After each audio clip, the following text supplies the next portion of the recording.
ಎಲ್ಲರಿಗೂ ನಮಸ್ಕಾರ. Welcome back to ಮನಸ್ಸು ಅಕ್ವಾ ಅಂಡ್ ಅಗ್ರಿ ಫಾರ್ಮಿಂಗ್. ಇವತ್ತಿನ ಈ ವಿಡಿಯೋದಲ್ಲಿ ಒಂದು ವಿಶೇಷ ಮಾಹಿತಿ ಕೊಡ್ತಾ ಇದ್ದೀನಿ.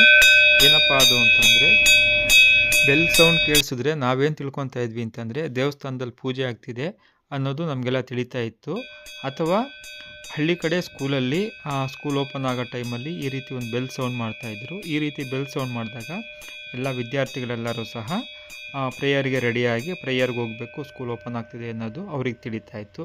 ಬಟ್ ಇಲ್ಲಿ ಈ ರೈತರು ಈ ಬೆಲ್ ಸೌಂಡ್ನ ಏನಕ್ಕೆ ಯೂಸ್ ಮಾಡಿದ್ದಾರೆ ಅಂತಂದರೆ, ಅವರು ಮೀನುಗಳಿಗೆ ಊಟ ಕೊಡೋದಕ್ಕಿಂತ ಮುಂಚೆ ಈ ರೀತಿ ಬೆಲ್ ಸೌಂಡ್ ಮಾಡ್ತಾಯಿದ್ದಾರೆ. ಈ ಒಂದು ಬೆಲ್ ಸೌಂಡ್ ಮಾಡೋದ್ರಿಂದ ಮೀನುಗಳು ಸಹ ಅಲರ್ಟ್ ಆಗ್ತವೆ ಮತ್ತು ಅವಕ್ಕೆ ಏನೊಂದು ಇನ್ಫಾರ್ಮೇಷನ್ ಸಿಗುತ್ತೆ ಅಂತಂದರೆ, ಅಂದರೆ ನಮ್ಮ ಓನರು ಫುಡ್ ಕೊಡೋಕ್ಕೆ ಫೀಡಿಂಗ್ ಕೊಡೋಕ್ಕೆ ಬಂದಿದ್ದಾರೆ ಅಂತ ಅವಕ್ಕೂ ಗೊತ್ತಾಗುತ್ತೆ.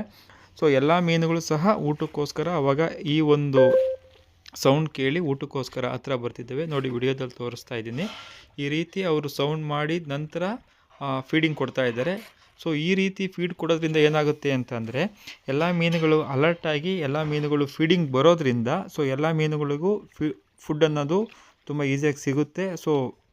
ಚೆನ್ನಾಗಿ ಫುಡ್ ತಿಂತು ಅಂದರೆ ಆಬ್ವಿಯಸ್ಲಿ ಫಿಶ್ಗಳ ಬೆಳವಣಿಗೆ ತುಂಬ ಚೆನ್ನಾಗಿರುತ್ತೆ. ಈ ಒಂದು ಪ್ರಾಕ್ಟೀಸ್ನ ಇವರು ತುಂಬ ದಿನಗಳಿಂದ ಫಾಲೋ ಮಾಡ್ತಾ ಇದ್ದಾರೆ.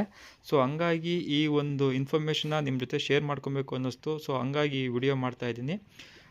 ಇಲ್ಲಿ ನಾನು ಕೊಟ್ಟಿರ್ತಕ್ಕಂಥ ಕಂಟೆಂಟ್ ನಿಮಗೆಲ್ಲ ತುಂಬ ಇಷ್ಟ ಆಗಿದರೆ ದಯವಿಟ್ಟು ನನ್ನ ಚಾನಲನ್ನು ಸಬ್ಸ್ಕ್ರೈಬ್ ಮಾಡಿ, ವಿಡಿಯೋಸ್ನ ಶೇರ್ ಮಾಡಿ ಎಂದು ಹೇಳುತ್ತಾ ಇವತ್ತಿಗೆ ಈ ವಿಡಿಯೋ ಇಲ್ಲಿ ಮುಗಿಸ್ತಾ ಇದ್ದೀನಿ. ಎಲ್ಲರಿಗೂ ಶುಭವಾಗಲಿ. ಧನ್ಯವಾದಗಳು.